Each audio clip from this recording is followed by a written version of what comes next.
Namaste, welcome back to Hindi class.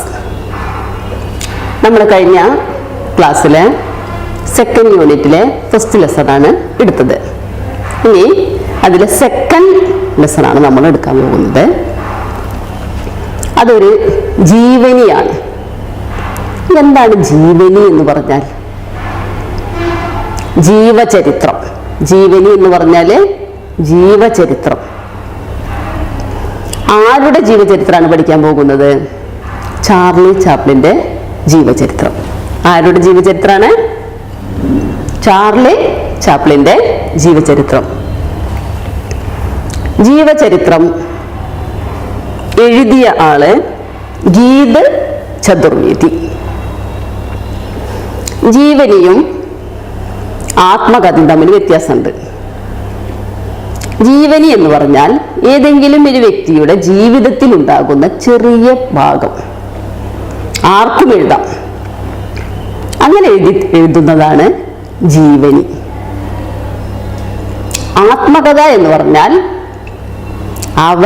അവനവന്റെ ജീവിതത്തിലെ കാര്യങ്ങൾ എഴുതുന്നത്. അപ്പോൾ ആത്മകഥ എഴുതുമ്പോൾ എപ്പോഴും ഉപയോഗിക്കുന്ന വാക്ക് മേ, ഞാൻ എന്ന് തുടങ്ങിയിട്ടാണ്. ജീവനി ആത്മകഥയും തമ്മിലുള്ള വ്യത്യാസം മനസ്സിലാക്കണം. ഇവിടെ നമ്മൾക്ക് പഠിക്കാനുള്ളത് ചാർലി ചാപ്ലിന്റെ ജീവചരിത്രത്തിൽ നിന്നും കുറച്ചു ഭാഗം. ഇനി നിങ്ങൾക്ക് പഠിക്കാനുള്ള ലെസന്റെ പേര് സബ്സേ ബഡേ ഷോമാൻ. എന്താണ് പഠിക്കാനുള്ളത്? സബ്സേ ബഡേ ഷോമാൻ. ഈ സബ്സേ ബഡേ ഷോമാൻ പറഞ്ഞാൽ ലോകത്തിലെ ഏറ്റവും വലിയ ഷോമാൻ. ഇത് എഴുതിയത് ആരാണ്? ഗീത് ചതുർവേദി. ആരാണ് എഴുതിയത്? ഗീത് ചതുർവേദി. ചാർലി ചാപ്ലിനെ അറിയാം. ഹാസ്യലോകത്തെ പ്രഗത്ഭ വ്യക്തി ആണ് അല്ലേ? ഈ ചാർലി ചാപ്ലിന്റെ വാക്കുകളാണ് എഴുതിയിരിക്കുന്നത്. മുझे बारिश में चलना पसंद है, मेरे आंसू जो नहीं देख पाता है कोई. എനിക്ക് മഴയത്ത് നടക്കാനാണ് ഇഷ്ടം, കാരണം എൻ്റെ കണ്ണുനീർ വേറെ ആരും കാണില്ലല്ലോ എന്ന്. ഹാസ്യം പറയുമെന്ന് വിചാരിച്ച് ദുഃഖമില്ലാതിരിക്കില്ല. അവർക്കും ദുഃഖങ്ങളുണ്ട്. അവരുടെ ദുഃഖം മറ്റുള്ളവർക്ക് ദുഃഖമല്ല. അവർക്ക് സങ്കടങ്ങൾ എല്ലാ മനുഷ്യനെ പോലെയും സങ്കടങ്ങളും വിഷമങ്ങളും ദുഃഖങ്ങളും എല്ലാ വികാരങ്ങളും ഉണ്ടാവും. പക്ഷേ കാഴ്ചക്കാർക്ക് അവർ ചിരിപ്പിക്കുന്നൊരു വസ്തുവാണ്.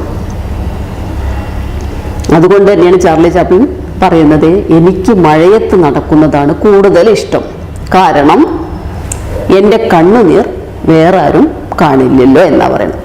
ഇദ്ദേഹത്തിൻ്റെ ജീവചരിത്രത്തിലെ കുറച്ച് ഭാഗം, അതായത് അദ്ദേഹം കലാരംഗത്തേക്ക് ചുവട് വയ്ക്കുന്ന ആ സ്റ്റെപ്പാണ് ജീവചരിത്രമാക്കിയിട്ട് ഗീത് ചതുർവേദി രചിച്ചിട്ടുള്ളത്. അപ്പൊ സബ്സേ ബഡേ ഷോമാൻ എന്ന ജീവനിയുടെ രചയിത കോൻ ഹേ? ഗീത് ചതുർവേദി. ഇത് ഏത് വിധത്തിൽപ്പെട്ടതാണ്? ജീവനി. ആരാണ് എഴുതിയത്? ഗീത് ചതുർവേദി. ഇനി എന്താണ് പാരഗ്രാഫിൽ നോക്കിക്കോളാം. ടെക്സ്റ്റ് ബുക്ക് നിവർത്തി വയ്ക്കുക. പറയുന്ന ഓരോ വാക്കിന്റെയും അർത്ഥം മനസ്സിലാക്കി പോവുക.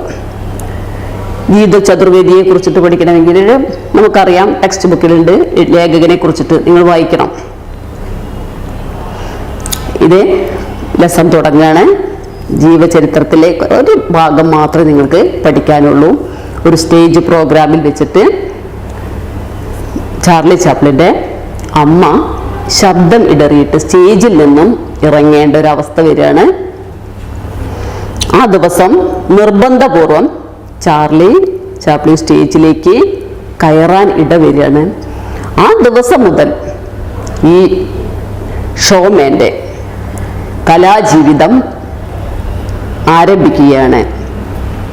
അമ്മയുടെ കലാജീവിതം അവസാനിപ്പിക്കുകയും ഈ ചെറിയ സംഭവം വെച്ചിട്ടാണ് ഈ ലെസൺ എഴുതിയിട്ടുള്ളത്, ജീവചരിത്രമാക്കിയിട്ട് നിങ്ങളുടെ മുന്നിൽ ഈദ് ചതുർവേദി അവതരിപ്പിച്ചിട്ടുള്ളത്.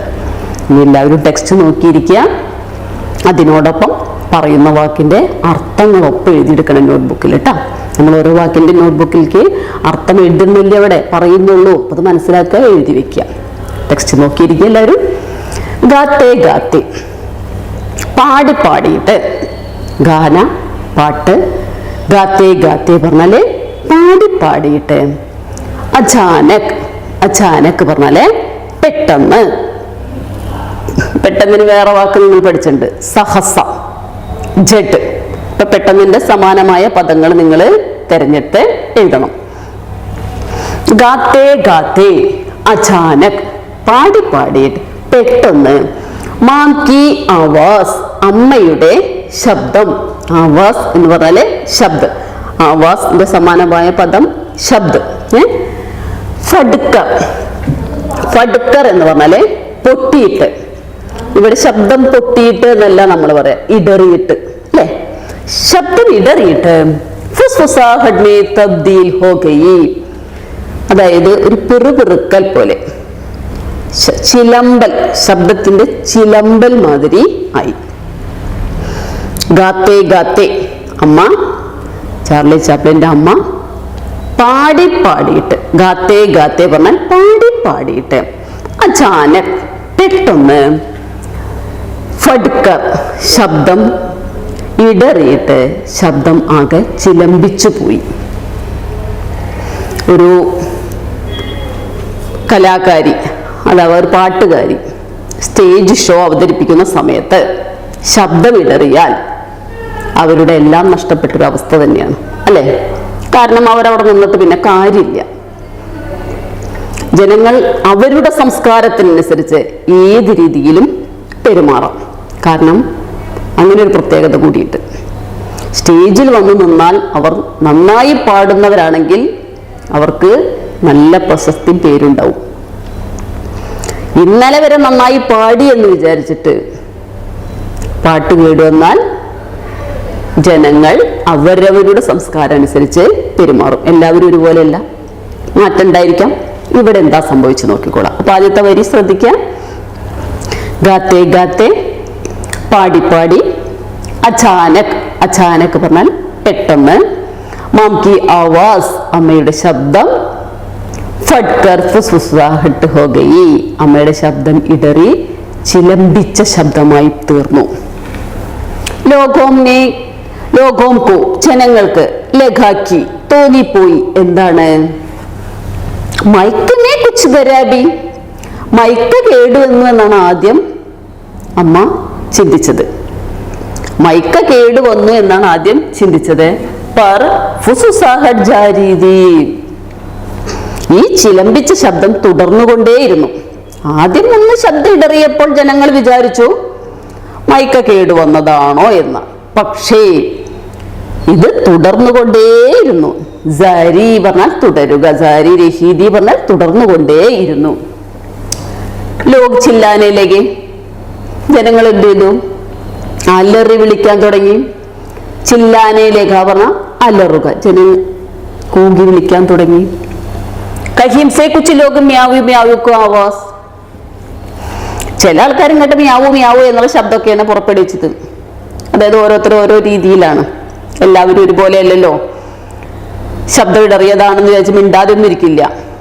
ആദ്യം ജനങ്ങളൊന്ന് നിശബ്ദരായി, എന്താ മൈക്ക കേടുവന്നതോ. പക്ഷെ ഇത് തുടർന്നു കൊണ്ടിരുന്നപ്പോ തിരിച്ച് ജനങ്ങൾ പ്രതികരിക്കലേ തുടങ്ങി. കുച്ച് ലോക്, എല്ലാവരും ഇല്ല, കുറച്ച് ആൾക്കാര് മ്യാവു മ്യാവു കി ആവാസ്, മ്യാവു മ്യാവു എന്നുള്ള ശബ്ദം പുറപ്പെടുവിച്ചു. അഭദ്രശ്യർക്ക്, അശുഭകരമായ, അഭദ്ര പറഞ്ഞാല് അശുഭം, ഷോർ പറഞ്ഞാൽ ബഹളം. ഈ അശുഭകരമായ ബഹളത്തിൽ നിന്ന് മാം സ്റ്റേജ് സേ ഹട്നേക്കോ മസ്ബൂർ കർ ദിയ, അമ്മ സ്റ്റേജിൽ നിന്നും ഇറങ്ങാൻ നിർബന്ധിതയായി. കാരണം അവിടെ സ്റ്റേജ് പ്രോഗ്രാമാണ്, ഒരു മാനേജർ മേൽനോട്ടത്തിലായിരിക്കും പരിപാടി നടക്കുന്നുണ്ടാവുക. ഒരാളുടെ ശബ്ദം കേടുവന്നു, അവരുടെ ശബ്ദം നേരെ ആവോളം സ്റ്റേജിൽ നിൽക്കാൻ ജനങ്ങൾ അനുവദിക്കില്ല. അപ്പൊ അതിനനുസരിച്ച് മാനേജർ പെരുമാറിയിരിക്കും അല്ലെ. അപ്പോ ഈ ബഹളത്തിൽ നിന്ന്, ഈ അഭദ്രശോർ, ഈ അശുഭകരമായ ബഹളത്തിൽ നിന്ന്, മാംകോ സ്റ്റേജ് സേ ഹഡ്നേക്കോ, അമ്മയ്ക്ക് സ്റ്റേജിൽ നിന്ന് മാറാൻ വേണ്ടിയിട്ട് മസ്ബൂർ കർദിയ, നിർബന്ധിതയായി. അപ്പൊ എന്താണ് ആ ഒരു പാരഗ്രാഫ്? നല്ല നോക്കിക്കോള്, ശ്രദ്ധിക്കുക. എടുക്കുന്ന സമയത്ത് തന്നെ ഓരോ വരിയും വായിക്കുമ്പോൾ മനസ്സിലാക്കി പോയാൽ കൂടുതൽ വായിക്കുന്നതിനേക്കാൾ നിങ്ങൾക്ക് മനസ്സിലാവും. നമ്മളിതിങ്ങനെ വായിക്കുമ്പോൾ ഓരോ വരിയുടെ അർത്ഥം മനസ്സിലാക്കിയിട്ട് സമയെടുത്ത് പഠിക്കുക. കാരണം ഒരൊറ്റ വായനയിൽ ഇങ്ങോട്ട് വായിച്ചു തീർക്കരുത്. ശ്രദ്ധിക്കുക. എന്താണ്? ഒന്നുകൂടി നോക്കുക. ഗാത്തേ ഗാത്തേ പറഞ്ഞ പാടി പാടിയിട്ട് അചാനക് പെട്ടെന്ന് മാംകി അമ്മയുടെ ആവാസ് ഫഡ്കർ പൊട്ടിയിട്ട് ഫുസ്ഫുസാഹട്ട് തബ്ദീൽ ഹോയ. അതിൻ്റെ അർത്ഥം എന്താണ്? പാടി പാടിയിട്ട് അമ്മയുടെ ശബ്ദം ഇടറിപ്പോയി, അവിടെ ആകെ ബഹളമയമായി. ലോകവും കൊലക, ജനങ്ങൾ വിചാരിച്ചു ആദ്യം എന്താണ്? മൈക്ക് ഗരാബ്. ഗരാബ് പറഞ്ഞാല് കേടുവരിക. ആദ്യം ജനങ്ങൾ എന്താ വിചാരിച്ചത്? മൈക്ക് കേടു വന്നതാവും എന്ന് വിചാരിച്ചു. ഗരാബ് പറഞ്ഞാല് കേടുവരിക. കുറച്ച് സമയമൊക്കെ ജനങ്ങൾ ക്ഷമിച്ചു. പിന്നെന്ത്? ലോകിച്ചില്ലാനയിലേക്ക് ജനങ്ങള് ഊങ്ങി വിളിക്കാൻ തുടങ്ങി, അലറിക്കരയാൻ തുടങ്ങി. ചില്ലാന, അലറുക. ജനങ്ങൾ അലറി വിളിക്കാൻ തുടങ്ങി. കഹിംസെ കുച്ച് ലോക മ്യാവോ മ്യാവോക്കി, ചില ആൾക്കാർ മ്യാവോ മ്യാവോ ശബ്ദം ഇങ്ങോട്ട് പുറപ്പെടുവിച്ചു. ഇസ് അഭദ്രശോ, ഈ അശുഭകരമായ ബഹളത്തിൽ നിന്ന് അമ്മ ഇറങ്ങേണ്ടി വരികയാണ് സ്റ്റേജിൽ നിന്ന്. അപ്പൊ പാടുന്ന സമയത്ത് അമ്മയുടെ ശബ്ദം ഇടറിപ്പോകുന്നു, ജനങ്ങൾ കൂവി വിളിക്കുന്നു, അമ്മ നിർബന്ധപൂർവം സ്റ്റേജിൽ നിന്നും ഇറങ്ങേണ്ടതായിട്ടുള്ള വരുന്നു. ഈ ഒരു പാരഗ്രാഫ് നന്നായി നിങ്ങൾക്ക് മനസ്സിലായില്ലേ? ഇനി ഈ ഭാഗത്ത് ഒരു ക്വസ്റ്റ്യൻ നോക്കിക്കോളാം. ടെക്സ്റ്റിലുള്ള ക്വസ്റ്റ്യന്റെ ആൻസർ ആണ് എഴുതിക്കുന്നത്. അഭദ്രശു, ഈ അശുഭകരമായ ബഹളത്തിൽ നിന്ന് മാംകോ സ്റ്റേജ് സേ ഹഡ്നേക്ക മസ്ബൂർ കർദിയ, അമ്മ സ്റ്റേജിൽ നിന്നും ഇറങ്ങാൻ നിർബന്ധിതയാകുന്നു. ഈ സമയം മാംകി ഹാലത്ത് കൈസീതി, അമ്മയുടെ അവസ്ഥ എന്തായിരിക്കും എന്നാണ്. ആ സമയത്ത് അമ്മയ്ക്ക് എന്തായിരിക്കും മനസ്സിലുണ്ടാകുന്ന അവസ്ഥ? ആ സമയത്ത് അമ്മ ചിന്തിക്കുന്ന കാര്യങ്ങൾ നമ്മൾ ആലോചിച്ചെഴുതിയാൽ മതി. അമ്മയ്ക്ക് എന്തായിരിക്കും ഈ ബഹള സമയത്ത് നിന്നും ഇറങ്ങുമ്പോൾ അമ്മയുടെ മാനസികാവസ്ഥ എന്ന് നോക്കിക്കോളാം. മാം ഗാരഹീതി, അമ്മ പാടിക്കൊണ്ടിരിക്കുകയായിരുന്നു. അചാനക് ഇസ്കാ ഗല ഖരാബ് ഹോ ഗയ, പെട്ടെന്ന് അമ്മയുടെ ശബ്ദം ഇടറിപ്പോയി, കേടുവരിക. ശബ്ദം കേടുവരിക എന്ന് പറഞ്ഞാൽ ശബ്ദം ഇടറിപ്പോയി. ദർശകർ ഷേർ മച്ചാനയിലേക്ക് എന്ന് പറഞ്ഞാൽ കാഴ്ചക്കാർ ബഹളം വെക്കാൻ തുടങ്ങി. മാംകോ സ്റ്റേജ് ചോടന പെട, അമ്മ സ്റ്റേജിൽ നിന്നും ഇറങ്ങേണ്ടി വന്നു. ദർശയ്ക്ക് ഭദ്ര വ്യവഹാർസേ, ഈ ആൾക്കാരുടെ അശുഭകരമായ പെരുമാറ്റത്തിൽ നിന്ന് അപമാനിദേവം പീഡിത് ഹോകയെ, അപമാനിക്കപ്പെട്ടവരെ പോലെയായി, വേദനിക്കപ്പെട്ട ഒരു അവസ്ഥയാണ് ഉണ്ടാകുന്നത്. സാധാരണയായിട്ട് നമുക്ക് എല്ലാവർക്കും ഉണ്ടാകുന്ന ഒരു അവസ്ഥ തന്നെയാണല്ലോ. നമ്മളുടെ ഒരു അവസ്ഥ, ശബ്ദമിടറി പോകുന്നത് ഒരാളുടെ കുറ്റം കൊണ്ടാണോ? അല്ല, അതൊക്കെ മനുഷ്യന് സംഭവിക്കുന്നതാണ് അല്ലേ? പക്ഷേ മനുഷ്യന് സംഭവിക്കുന്ന കാഴ്ചക്കാർ കണ്ടു നിൽക്കോ? അതും ഇല്ല. കാഴ്ചക്കാരോട് ആസ്വദിക്കാൻ വന്ന ആൾക്കാരാണ്. അപ്പോ ആ അവസ്ഥയിൽ നിന്ന് നിർബന്ധമായിട്ട് ഇറങ്ങേണ്ടി വരും. പക്ഷേ അവരുടെ മാനസികാവസ്ഥ എന്താണ്? അവരെ ഈ പെരുമാറ്റത്തിൽ നിന്ന് അപമാനിക്കപ്പെട്ട ആളെ പോലെയാണ് തോന്നിയത്. പീഡിത് ഹോഗയി, ഒരു വേദനിക്കുന്ന അനുഭവമാണ് ഉണ്ടായത്. അത് മനസ്സിലായില്ലേ? ഒന്നാമത്തെ ക്വസ്റ്റ്യൻ. ഈ ബഹളത്തിൽ നിന്ന് ഇറങ്ങുമ്പോൾ അമ്മയുടെ മാനസികാവസ്ഥ, ആ മനോഭാവം എന്താണ്? ദുഃഖമാണ് ഉണ്ടാകുന്നത്. വൺ വേർഡ് ആയിട്ടാവും പറയാച്ചെങ്കിൽ അറിയാം. മാനസികമായിട്ട് ആ സമയത്ത് ഉണ്ടാകുന്നത് ദുഃഖം. അപമാനിത് ഏവം പീഡിത് ഹോഗയി. മനസ്സിലായില്ലേ? ഒരു ചോദ്യം നിങ്ങൾ ഒപ്പം എഴുതി വെക്കണം. പഠിക്കും ചെയ്യാം. ഇത് ടെക്സ്റ്റിലുള്ള തന്നെയാണ് ക്വസ്റ്റ്യൻ വന്നിരിക്കുന്നത്. ആ ആൻസർ തന്നെയാണ് അതിൻ്റെ എഴുതിക്കുന്നത്. നന്നായി വായിക്കുന്നത്. ഒരു വൺ വേർഡ് ക്വസ്റ്റ്യൻ ആയിട്ട് വന്നിക്കെങ്കിൽ ഇതിന്റെ മനോഭാവ് കൈസാദ പറഞ്ഞാല് ദുഃഖ്, അപമാനിത്, ഇതിന് വൺ വേർഡ് ആയിട്ട് എഴുതാൻ പറ്റുന്നതാണെങ്കിൽ. ഇങ്ങനെ 2 മാർക്കിന്റെ ക്വസ്റ്റ്യൻ ആയിട്ട് വരുമ്പോൾ ഇങ്ങനെ തന്നെ നിങ്ങൾ എഴുതണം. ഇനി അടുത്ത പാരഗ്രാഫ് നോക്കിക്കോളാം. ചാർലി കോ वो अक्सर अपने थिएटर ले जाती है. ചാർലിനെ തൻ്റെ അമ്മ എപ്പോഴും പരിപാടി അവതരിപ്പിക്കുന്ന സ്ഥലത്തേക്ക് കൊണ്ടുവരാറുണ്ട്. ചാർലി ചാപ്ലിന്റെ വയസ്സ് 5. ആ സമയത്ത് അമ്മമാര് കൊണ്ടുപോകും, എല്ലാ സ്ഥലത്തേക്കും കുട്ടികളെ കൊണ്ടുപോകും. വേറെ ആരെയും ഏൽപ്പിക്കാനില്ലാത്ത സ്ഥിതിക്ക് ചാർലി ചാപ്ലിനെ എല്ലാ സമയത്തും അമ്മ തിയേറ്ററിലേക്ക് കൊണ്ടുപോരാറുണ്ടായിരുന്നു. ഉസ് ദിൻ ബി, ആ ദിവസവും പർദ്ദയ്ക്ക് പീച്ചേ ഘട, പർദ്ദയ്ക്ക് പിന്നിൽ നിന്നിട്ട്, കർട്ടന്റെ പിന്നിൽ നിന്നിട്ട് ആവാസ് കോ തമാശ ദേഖ് രഹേ थे. ഈ സ്റ്റേജിൽ പരിപാടി അവതരിപ്പിക്കുന്നത് കർട്ടന്റെ പിന്നിൽ നിന്നിട്ടാണ് ചാർലി ആസ്വദിക്കാറുണ്ടായിരുന്നത്. കാരണം സ്റ്റേജിൽ നിൽക്കുന്ന പരിപാടി കാഴ്ചക്കാരെ പോലെ മുന്നിലിരുന്നിട്ടല്ല പരിപാടി കാണുക. അമ്മയുടെ കൂടെ പരിപാടിക്ക് വന്നാൽ എല്ലാ ആൾക്കാരുടെ പരിപാടിയും കർട്ടന്റെ പിന്നിൽ നിന്നിട്ടാണ് കാണാറുണ്ടായിരുന്നത്. ആ ദിവസവും വന്നിട്ടുണ്ടായിരുന്നു. ദിവസം വന്നതാണ്? കാരണം ചാർലിയുടെ അമ്മയുടെ ശബ്ദം ഇടറി എന്ന് പറയുന്ന ദിവസവും വന്നു.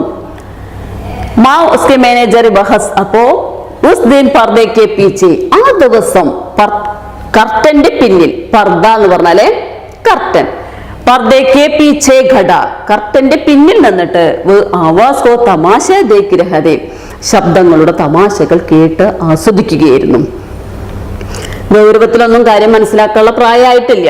അമ്മയുടെ ശബ്ദം ഇടറിയുക, എൻ്റെ അമ്മയ്ക്ക് എന്ത് സംഭവിക്കും എന്നുള്ളത് അത്ര വ്യക്തമായൊരു പ്രായമായിട്ടില്ല. ഇതും തമാശ നോക്കി കാണുകയായിരുന്നു. മാം മാനേജർ കെ ബഹസ് മേ ഹോത്തെ ദേഖ് വ ഗയ थे. ഈ ശബ്ദം ഇടറിയപ്പോൾ സ്റ്റേജിൽ നിന്നും അമ്മ ഇറങ്ങേണ്ട ഒരവസ്ഥ വന്നു. ഈ ഇറങ്ങേണ്ട അവസ്ഥ വന്നപ്പോൾ അവിടെ അമ്മയും മാനേജറും തമ്മിൽ തർക്കമാണ്. ബഹസ് എന്ന് പറഞ്ഞാല് തർക്കം. അമ്മയും മാനേജറും തമ്മിലുള്ള തർക്കം, അതും ഈ കുട്ടി നോക്കി കണ്ടിരിക്കുകയാണ്. ആ സമയത്ത് മാനേജറിനെ ചാർലി കോമാം കെ കുച്ച് ദോസ്തോ കെ സാമനെ അഭിനയ കർത്തേ ദേഖാ था. എന്തിനാണ് മാനേജറും അമ്മയും തമ്മിലുള്ള തർക്കം? ചാർലി സ്റ്റേജിന്റെ പിന്നിൽ നിന്നിട്ട് കൂട്ടുകാരുടെ മുന്നിൽ പല തമാശകളും അഭിനയിച്ച് കാണിക്കുന്നത് മാനേജർ കണ്ടിട്ടുണ്ട്. സ്റ്റേജിന്റെ പിന്നിൽ നിന്നിട്ട് കുട്ടി കാട്ടുന്ന തമാശകള് മാനേജർ കാണാറുണ്ട്. ഈ കാണുന്ന തമാശകൾ സ്റ്റേജിൽ വന്ന് കാണിക്കണം കുട്ടി. അതിനു വേണ്ടിയിട്ടാണ് അമ്മയുമായി തർക്കം കൂടുന്നത്. സ്റ്റേജിലേക്ക് ചാർലിയെ പറഞ്ഞയക്കാൻ വേണ്ടിയിട്ടാണ് ചാർലി ചാപ്ലിന്റെ അമ്മയുമായിട്ട് മാനേജർ തർക്കം വെക്കുന്നത്. എന്തിനു വേണ്ടി? സ്റ്റേജ് പർ ബേച്ചനേക്ക് ജിദ് കർണൻ, സ്റ്റേജിലേക്ക് പറഞ്ഞയക്കാൻ വേണ്ടിയിട്ട് നിർബന്ധിക്കുകയാണ്. തൻ്റെ മകനെ സ്റ്റേജിലേക്ക് പറഞ്ഞയക്കാൻ വേണ്ടിയിട്ട് മാനേജർ നിർബന്ധിക്കുകയാണ് അമ്മയെ. മാം ഡർ ഗയി, അമ്മ പേടിച്ചു പോയി. അമ്മ തീർച്ചയായിട്ടും പേടിക്കും. കാരണം ഇത്രയും വലിയൊരു ജനക്കൂട്ടത്തിന്റെ മുന്നിലേക്ക് 5 വയസ്സായ ഒരു കുട്ടിയെ പറഞ്ഞയച്ചാൽ കുട്ടി തീർച്ചയായിട്ടും പരിഭ്രമിക്കും. നമുക്കറിയാം അല്ലേ? ഒരു വലിയ സദസ്സിന്റെ മുന്നിൽ നിന്ന് സംസാരിക്കാനുള്ള പക്വതയൊന്നും 5 വയസ്സായ കുട്ടിക്കായിട്ടുണ്ടാവില്ല. നല്ല പരിപാടി അവതരിപ്പിക്കാൻ പറ്റും. അവൻ എന്തെങ്കിലും തമാശ കാട്ടുമെന്ന് വിചാരിച്ച് സ്റ്റേജിൽ വന്ന് സാധിക്കും അവന്? ഇല്ല. അത് വ്യക്തമായി അറിയാം അമ്മയ്ക്ക്. മക്കളുടെ വിഷമങ്ങളൊക്കെ ഏറ്റവും കൂടുതൽ തിരിച്ചറിയാൻ അമ്മമാരാണ്. അപ്പോൾ തൻ്റെ മകനെ അത്രയും വലിയൊരു സ്റ്റേജിലേക്ക് പറഞ്ഞയക്കാൻ അമ്മ മടി. അത് മാനേജർ സമ്മതിക്കുന്നില്ല. അതിന് വേണ്ടിയിട്ട് സ്റ്റേജ് പർ സ്റ്റേജിലേക്ക് പറഞ്ഞയക്കാൻ വേണ്ടിയിട്ട് ജിദ് കർണേ, ശാഠ്യം പിടിക്കാൻ നിർബന്ധിപ്പിക്കുകയാണ്. മാം ഡർ ഗയി, അമ്മ പേടിച്ചു പോയി. ഡർ എന്ന് പറഞ്ഞാല് പേടി. ഡറിന്റെ ഓപ്പോസിറ്റ് ആണ് നിഡർ, വിലോം ശബ്ദ്. ഡർ എന്നതിന്റെ വിപരീത ശബ്ദമാണ് നിഡർ. അമ്മ പേടിച്ചു പോയി. എന്തിനാ പേടിക്കുന്നത്? കുട്ടിയെ സ്റ്റേജിലേക്ക് പറഞ്ഞയക്കുന്നതിന്. 5 സാൽ കാ ബച്ച, എന്തുകൊണ്ടാണ് പേടിക്കാനുള്ള കാരണം? 5 സാൽ കാ ബച്ച, 5 വയസ്സായ കുട്ടി. ഈസ് ഉഗ്രബീഡ് കോ ഝേൽ പായേഗ, ഈ തിരക്ക് കണ്ട് തീർച്ചയായും പേടിക്കും. അവിടെ ഒരു ചോദ്യം വരാം. എന്തിനാണ് ചാർലി ചാപ്ലിൻ മാം, അതായത് ചാർലി ചാപ്ലിന്റെ അമ്മ സ്റ്റേജ് പർ ബേച്ച്നെ കെ ലിയെ ഡർ ഗയ, സ്റ്റേജിലേക്ക് പറഞ്ഞയക്കാൻ വേണ്ടി പേടിക്കുന്നത്. എന്തുകൊണ്ടാണ് പേടിക്കാനുള്ള കാരണം? 5 സാൽ കാ ബച്ച ഈസ് ഉഗ്രബീഡ്, 5 വയസ്സായ കുട്ടി. ഈസ് ഉഗ്രബീഡ് പറഞ്ഞാൽ ഈ ഘോരമായ തിരക്ക് കാരണം ജയിൽ പായക, തീർച്ചയായും പേടിക്കും. 5 വയസ്സായ കുട്ടി സ്റ്റേജിലേക്ക് പോയാൽ തീർച്ചയായും പേടിക്കുമെന്ന് അമ്മയ്ക്ക് വ്യക്തമായി അറിയാമായിരുന്നു. അതുകൊണ്ട് തന്നെ ബഹൂത്ത്, പക്ഷേ വളരെയധികം, മുബാഹിസ കെ ബാദ്, തർക്കങ്ങൾക്ക് ശേഷം, കാരണം എന്നാൽ മാനേജർ സമ്മതിക്കുന്നില്ല. കാരണം തന്റെ പ്രോഗ്രാമിന്റെ പരാജയമാവും ഒരാൾ സ്റ്റേജിൽ നിന്ന് ഇറങ്ങിപ്പോയാൽ. അപ്പൊ കാഴ്ചക്കാരെ പിടിച്ചിരുത്തണമെന്ന് മാനേജർക്ക് വ്യക്തമായ ധാരണയുണ്ടായിരുന്നു. അതുകൊണ്ട് തന്നെ വളരെ തർക്കങ്ങൾക്ക് ശേഷം അന്തദഹ, അവസാനം, അന്തദഹ എന്ന് പറഞ്ഞാല് അവസാനം, ചാർലി കോ സ്റ്റേജ് പർ ലേ ഗയ, ചാർലിയെ സ്റ്റേജിലേക്ക് പറഞ്ഞയക്കുന്നു. നിർബന്ധപൂർവ്വം സ്റ്റേജിലേക്ക് മാനേജർ ചാർലിയെ പറഞ്ഞയക്കാൻ വേണ്ടി നിർബന്ധിക്കുകയാണ്. ചാർലി സ്റ്റേജിലെത്തുന്നു. കാരണം 5 വയസ്സായ കുട്ടിയാണ് ഈ ഉഗ്രമായ തിരക്കിന്റെ ഉള്ളിലേക്ക് വന്നിരിക്കുന്നത്. ബജാവ് കെ കുച്ച് അഖേല ചോദ്യ, അവനെ ഒറ്റയ്ക്ക് പറഞ്ഞയച്ചപ്പോൾ ഒരു ഒറ്റപ്പെട്ട അനുഭവമാണ് കുട്ടിക്ക് ആദ്യം ഉണ്ടാകുന്നത്. താൻ ഒറ്റപ്പെട്ടു പോവുകയാണോ? വലിയ തിരക്കിന്റെ ഉള്ളിലേക്ക് നിൽക്കുന്ന സമയത്ത് ആദ്യം ഒരൊറ്റ നോട്ടത്തില് ഉഗ്രമായ തിരക്ക് കാണുമ്പോൾ കുട്ടികൾ ഭയന്ന് വിറയ്ക്കും. കുറെ പരിപാടി അവതരിപ്പിച്ച ആൾക്കാരനെ സ്റ്റേജിൽ കയറിയ വിറയ്ക്കുന്ന അനുഭവം ഉണ്ടാവും അല്ലെ. പിന്നെ അവിടെ കിടന്നിട്ട് അങ്ങോട്ട് ചെയ്യും. അതായത് സ്റ്റേജ് ഫിയർ എന്ന് പറയും. എല്ലാവർക്കും ഒരുവിധം എല്ലാവർക്കും ഉണ്ട്. വിറച്ച് ഇപ്പൊ സ്റ്റേജിൽ വീഴുവോ എന്നുള്ള അനുഭവം വരും. പ്രത്യേകിച്ച് 5 വയസ്സായ കുട്ടി ഇതുവരെ ഒരു കലാപരിപാടി അവതരിപ്പിച്ചിട്ടില്ല.